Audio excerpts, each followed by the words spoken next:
Hello दोस्तों, आपका इस सेवन्थ वाले लेक्चर में स्वागत है। तो मुझे लगता है कि आपने पहला पहला वाला वीडियो देखा ही होगा। अगर आपने देखा नहीं होगा तो डिस्क्रिप्शन में से लिंक ओपन करके देख लेना। तो उस वीडियो में हमने प्रीपॉल पर डिस्कस किया था with analogy of the Newton's equation of motion. तो अब इस सेवन्थ लेक्चर में आपको हम एस्केप वेलोसिटी का डेरिवेशन और वो एस्केप वेलोसिटी क्या होती है वो बताने वाले हैं। तो एस्केप वेलोसिटी समझने से पहले आपको ग्रेविटेशनल पोटेंशियल समझना इम्पॉर्टेंट है, क्योंकि उसके बेसिस पर ही हम एस्केप वेलोसिटी डिराइव कर सकते हैं। ओके, तो इसका बेसिक है ग्रेविटेशनल पोटेंशियल।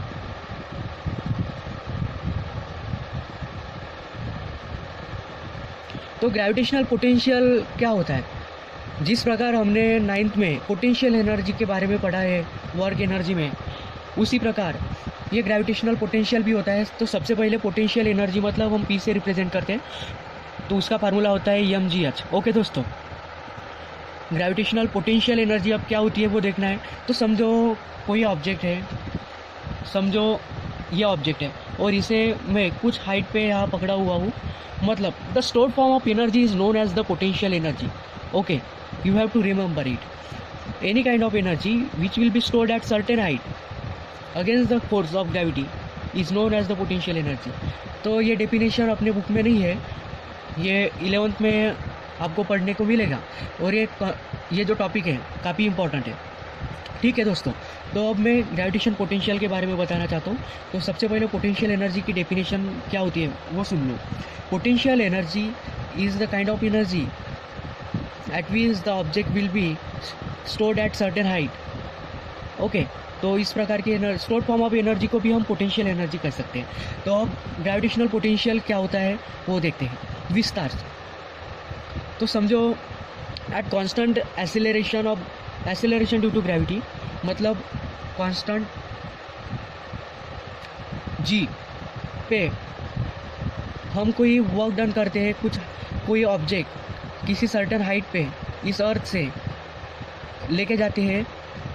तो ये डिस्टेंस आपको पता ही है, सेंटर से अर्थ सरफेस तक हम उसे आर कहते हैं। ठीक है दोस्तों, और इसे कह दो यच। तो ये टोटल डिस्टेंस क्या होगा?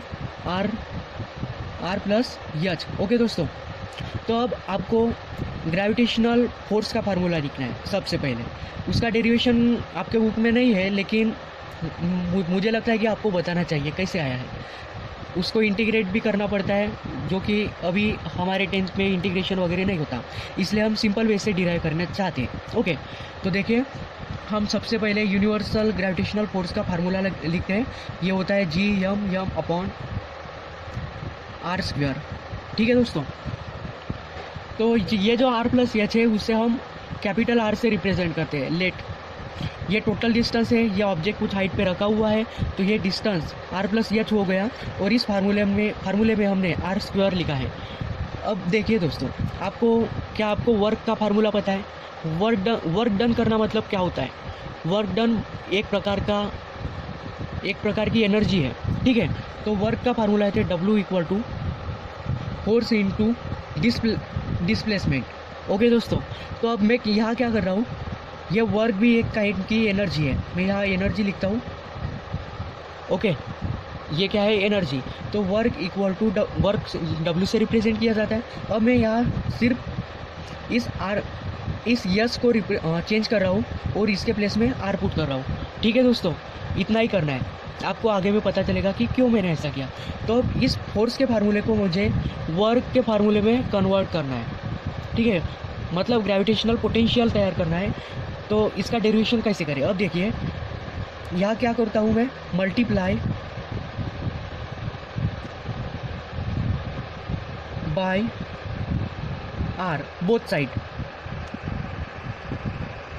ठीक है दोस्तों, अब इसे मल्टीप्लाई कर रहा हूँ मैं, तो यहाँ क्या मिलेगा? R m into R equal to G upon R square into R. ये किसके बराबर होगा दोस्तों? G upon R. ठीक है दोस्तों, तो अभी एक बात आपको याद रखना है कि मैंने प्री पॉल में एक बात बताई थी कि अगर कोई ऑब्जेक्ट ऊपर जाने की कोशिश करता है तब हमारा एक्सेलरेशन का वैल्यू, मतलब ए का वैल्यू क्या होता है, -g, और जब नीचे आता है तो ए जी होता है। क्या होता है दोस्तों, जी होता है। ओके, तो अब आपको ये बात समझना है कि हम जिस फोर्स से हम पोटेंशियल एनर्जी क्रिएट कर रहे हैं, जिस सिस्टम में पोटेंशियल एनर्जी हम मिला रहे हैं, तो ये हमारे अर्थ के या ग्रेविटेशन फोर्स के अपोजिट डायरेक्शन में हम वर्क डन कर रहे हैं। इसलिए अपोजिट डायरेक्शन में होने के कारण हम यहाँ निगेटिव साइन देते हैं, निगेटिव। ठीक है दोस्तों, तो इसका कारण यही है कि ये पोटेंशियल एनर्जी, मतलब उसका डायरेक्शन निगेटिव साइन रिप्रेजेंट करता है कि ये ग्रेविटेशनल फोर्स के अपोजिट हो रहा है। ठीक है दोस्तों, उसका मतलब ये नहीं कि इसका वैल्यू निगेटिव है। इसका मैग्नीट्यूड खैर आपको इतना ही लिख सकते हैं पॉजिटिव में, लेकिन आपको डायरेक्शन शो करना है तो निगेटिव वैल्यू से। ओके, तो ये हो गया फार्मूला पोटेंशियल एनर्जी का।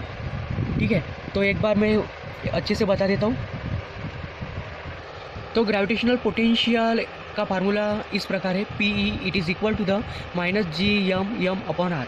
तो हम r के प्लेस में ये वैल्यू पुट कर देते हैं क्योंकि समझो हमारी अर्थ है, ये वाला डिस्टेंस r है और इस सर्टेन हाइट पे हमने ये टैंक रख दी है। ओके, तो ये डिस्टेंस हमने h कह दिया, तो r + h टोटल डिस्टेंस हो गया। तो हम ये वैल्यू पुट कर देते हैं GM/r प्लस ये स्मॉल r प्लस h है। ठीक है दोस्तों, तो आप यहाँ कैपिटल R भी पुट कर सकते हो, कोई फ़र्क नहीं पड़ता। ओके, तो अब हम देखते हैं इसके वेलोसिटी क्या होती है।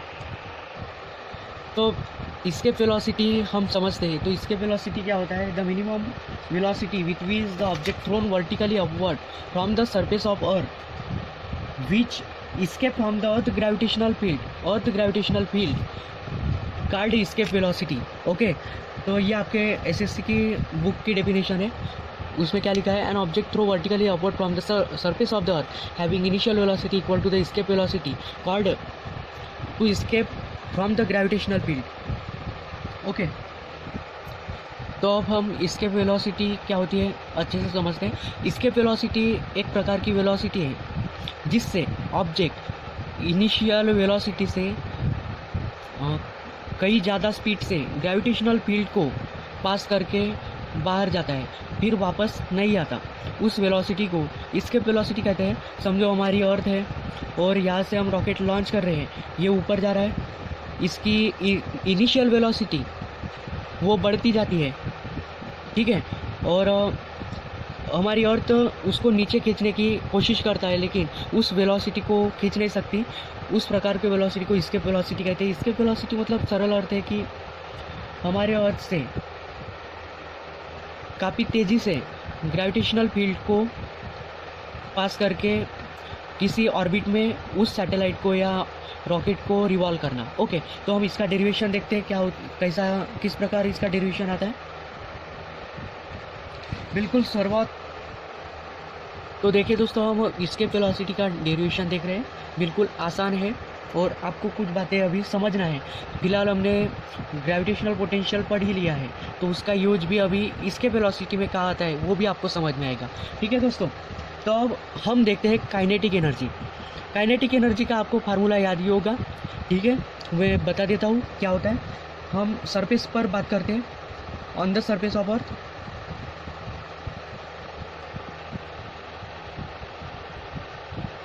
ओके, तो सबसे पहले काइनेटिक एनर्जी बोला था हमने, तो काइनेटिक एनर्जी के it is equal to the 1/2 mv²। Okay दोस्तों, ये हो गया काइनेटिक एनर्जी का फार्मूला। अब हम escape velocity की बात कर रहे हैं। हमने डेफिनेशन में ही पढ़ा है कि जो वेलोसिटी कोई किसी ऑब्जेक्ट को अर्थ के फील्ड से बाहर ले जाने की कोशिश करता है या ले जाता है, ठीक है, कोशिश नहीं, ले जाता ही है, उस वेलोसिटी को हम escape velocity कहते हैं। और उसका रिप्रेजेंटेशन मतलब escape velocity v escape ऐसा किया जाता है। escape velocity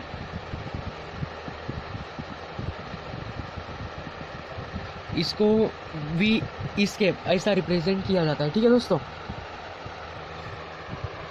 तो अब देखिए तो यहाँ काइनेटिक एनर्जी भी 1/2 mv² होता है तो पता है, लेकिन ये वेलोसिटी इसके वेलोसिटी के बराबर है। अब हम इसके वेलोसिटी की बात कर रहे हैं तो इसलिए इसके वेलोसिटी यहाँ लिखा है। अब पोटेंशियल एनर्जी का फार्मूला तो आपको याद ही है, अभी पढ़ा है मैंने 2-3 मिनटों पहले, ठीक है। तो पोटेंशियल एनर्जी ये PE से रिप्रेजेंट किया जाता है और ये होता है किसके बराबर, -G(m)/R। ओके, ये सरफेस पर बात हुई है, ठीक है। अब हम टोटल एनर्जी की बात करते हैं। टोटल एनर्जी भी आपने पढ़ा है, टोटल एनर्जी किसके बराबर होती है, वो mgh के बराबर होती है आई थिंक। लेकिन अब हम इसके वेलोसिटी के टर्म में बात कर रहे हैं तो इसका आंसर भी थोड़ा अलग आएगा। तो ठीक है, आपको यहाँ कैसी वैल्यू आ जाएंगी आपको देखना है। तो टोटल एनर्जी TE से रिप्रेजेंट किया जाता है और वो किसके बराबर होगी, kinetic energy plus potential energy के बराबर। तो काइनेटिक एनर्जी और पोटेंशियल एनर्जी की वैल्यू पुट कर देते हैं हम, 1/2 mv², और ये इसके लिख देता हूँ मैं, और ये प्लस है और ये माइनस है, तो प्लस इंटू माइनस क्या होता है, माइनस, और ये किसके बराबर होगा, G(m)/R। तो यहाँ से क्या कॉमन निकलता है, ये स्मॉल m और ये स्मॉल m, ये स्मॉल m और ये स्मॉल m, तो 1/2, ठीक है। अभी फ़िलहाल नहीं निकालते हम। अब ये बात हुई सरफेस पर की। ओके, हमें काम है टोटल एनर्जी का ही, तो टोटल एनर्जी को हम इक्वेशन 1 देते हैं, ठीक है इसे। अब दूसरी बात करते हैं हम, on the an infinite distance from earth, मतलब समझो कि इसके वेलोसिटी से हमारा जो सैटेलाइट था वो उस ग्रेविटेशनल फील्ड को पार कर चुका होगा। तो ग्रेविटेशन फील्ड को पार करना मतलब क्या होता है, समझो ये हमारी अर्थ है और ये फील्ड है, देखो ये हो गई उसकी फील्ड, और इसके बाहर आप अगर जाते हो तो आपको पता ही है वेटलेसनेस वगैरह होता है, हमारा मास जीरो, वेट जीरो होता है, मास कभी जीरो नहीं होता, ठीक है। तो यहाँ वेट इक्वल टू ज़ीरो हो जाता है। इस प्रकार का अलग रोमांचक प्रकार का नज़रिया देखने मिलता है हमारे यूनिवर्स में ग्रेविटेशनल फील्ड के बाद। तो अब देखिए काइनेटिक एनर्जी क्या होगा, काइनेटिक एनर्जी इनफाइनाइट डिस्टेंस पे है, ठीक है। तो काइनेटिक एनर्जी इनफाइनाइट डिस्टेंस पे है, तो काइनेटिक एनर्जी का फार्मूला क्या है, mv²। तो इसमें क्या करते हैं हम, इस v के प्लेस में हम उसका फार्मूला पुट कर देते हैं, यम डिस्टेंस अपॉन टाइम का स्क्वायर। डिस्टेंस के प्लेस में हम रेडियस पुट कर देते हैं, तो इसका वैल्यू क्या होगा, इनफाइनाइट डिस्टेंस पे 0 हो जाएगा, ठीक है। mv² का वैल्यू क्या हो जाएगा, 0। तो kinetic energy at infinite distance from earth, okay, ये क्या होगा, 0। और पोटेंशियल एनर्जी भी 0 हो जाएगा। अब देखिए potential energy PE it is equal to, ये क्या, इसका फार्मूला क्या है, G(m)/R। अगर ये डिस्टेंस R ये इनफाइनाइट तक पहुंच चुका होगा तो अब यहाँ क्या होगा, -G, यहाँ लिखता हूँ मैं, -G(m)/इनफाइनाइट। आपको पता है 1/∞ इक्वल टू 0 होता है और 1/0 इक्वल टू इन्फिनिटी होता है। किसी भी नंबर को आप इन्फिनिटी से डिवाइड कर दो तो आपको 0 आंसर मिलेगा, अगर किसी भी नंबर को 0 से डिवाइड करोगे तो नॉट डिफाइंड ये वाला आंसर मिलेगा। तो क्या मिलेगा, ये 0, ये 1/∞ का फॉर्म है इस प्रकार का, इसलिए क्या होगा, 0, ठीक है दोस्तों। तो अब टोटल एनर्जी की बात करते हैं हम। टोटल एनर्जी मतलब total mechanical energy, potential energy plus kinetic energy, ये तो 0 + 0 है भैया, ये क्या हो गई, 0। ये इक्वेशन नंबर 2। अब देखते हैं हम, तो मैंने दोनों इक्वेशन फिर से लिखे हुए हैं। अब अगर किसी इक्वेशन के 2 साइड इक्वल होते हैं तो हम उन इक्वेशन को इक्वेट कर सकते हैं, ये प्रॉपर्टी है, ठीक है। RHS इक्वल टू RHS और LHS इक्वल टू LHS। तो यहाँ टोटल एनर्जी ये दोनों TE मतलब टोटल एनर्जी इक्वल है, तो 1/2 पहला इक्वेशन लिखता हूँ, mv² इसके -G(m)/R, ये किसके बराबर होगा, 0 के बराबर, समझे आप। मतलब ये वाला बाजू इक्वल टू ये बाजू, मतलब हमने क्या किया, ये वाली वैल्यू है ये 0 के बराबर होती है, ऐसा समझा, क्योंकि ये प्रॉपर्टी है, ये भी सेम क्वांटिटी है और ये भी सेम क्वांटिटी है, ठीक है। तो अब क्या करते हैं, इस 1/2 को ऐसे रखते हैं और v स्क्वायर इस केप को लिखते हैं और इट इज़ इक्वल टू ये minus G m upon R है, तो इस साइड लेके गए हम तो क्या होगा, प्लस होगा, तो प्लस लिखा नहीं जाता, ठीक है, आपको पता ही है। तो अब ये इसकेप वेलोसिटी निकालना है, v इसकेप। ओके दोस्तों, तो इस 2 को हम यहाँ मल्टीप्लाई कर देते हैं, डिवाइड में है तो मल्टीप्लाई में जाएगा, ये क्या होगा, m v square escape it is equal to the 2g m upon r. तो इस यम को अब इस साइड लेके जाते हैं, या आप कैंसिल भी कर सकते हो, ठीक है, ये यम और ये यम कैंसिल हो गया, ठीक है, मैं आपके लिए कर देता हूँ। ये v square escape it is equal to the twice g m upon r, ये यम मैंने यहाँ लेके आया तो ये वाला यम कैंसिल हो गया। अब ये स्क्वायर है तो यहाँ मैं टेक स्क्वायर रूट करता हूँ, टेकिंग स्क्वायर रूट, तो स्क्वायर रूट निकालने के बाद क्या होगा, v इसके भी रहेगा हमारे पास और ये स्क्वायर रूट बन जाएगा 2g यम अपॉन आर। तो ये हो गया हमारा रिक्वायर्ड फार्मूला, ठीक है। तो इस प्रकार हमने इसके वेलोसिटी का फार्मूला डिराइव कर लिया है, ये हो गया हमारा रिक्वायर्ड इक्वेशन। ओके, तो देखिए दोस्तों, इसके वेलोसिटी का फार्मूला मैंने लिखा है। अभी हमें पता है कि स्मॉल जी का फार्मूला मतलब ग्रेविटेशनल एक्सेलरेशन ऑफ अर्थ का फार्मूला क्या है, जी यम अपॉन आर, ठीक है दोस्तों। तो स्मॉल जी का फार्मूला क्या है, जी यम अपॉन आर स्क्वायर। तो आपको ये फॉर्मेट दिख रहा है। अब यहाँ मैं क्या कर रहा हूँ, g m upon r into 1 upon r लिख रहा हूँ। ओके, तो यहाँ आप क्या देख रहे हो, यहाँ देखिए small g equal to g 1 minute. तो ये इसके वेलोसिटी का फार्मूला, इस वैल्यू को पुट करके क्या होगा, 2g r। ओके दोस्तों, तो ये हो गया हमारा इसके वेलोसिटी का और सिंप्लीफाइड फार्मूला, ये भी चलता है और ये भी चलता है, ठीक है, बिल्कुल आसान है। अब आपको इसकी वैल्यू कैलकुलेट करनी है तो मैं आपको एक पेज दिखा दूंगा, उस पर मैंने वैल्यू कैलकुलेट की है। तो इसकी वैल्यू 11.2 किलोमीटर पर सेकंड आती है, मतलब 1 सेकंड में कि कोई भी सैटेलाइट इसके होने के लिए इस स्पीड से भागता है, ठीक है। तो कितनी स्पीड होगी, भाग मिलकर भाग, उससे भी ज़्यादा स्पीड है इसके वेलोसिटी की। ओके दोस्तों, तो मुझे लगता है कि आपको ये वाला वीडियो पसंद आया होगा और आप NTSC की भी प्रिपरेशन कर सकते हो, ये कॉन्सेप्ट आपको काम में आएंगे, ठीक है दोस्तों। आपको सिर्फ कॉन्सेप्ट समझना है, न्यूमेरिकल थोड़े हार्ड पूछे जाते हैं NTSC में, स्टेज 1 के लिए ये कॉन्सेप्ट आपको काम में आएंगे, ठीक है। तो आपको ये कंटेंट पसंद आ रहा हो तो बिल्कुल लाइक करें, शेयर करें। अगर पसंद ना आ रहा हो, आपको कुछ डाउट हो तो कमेंट बॉक्स में लिखते जाइए। Thank you for watching.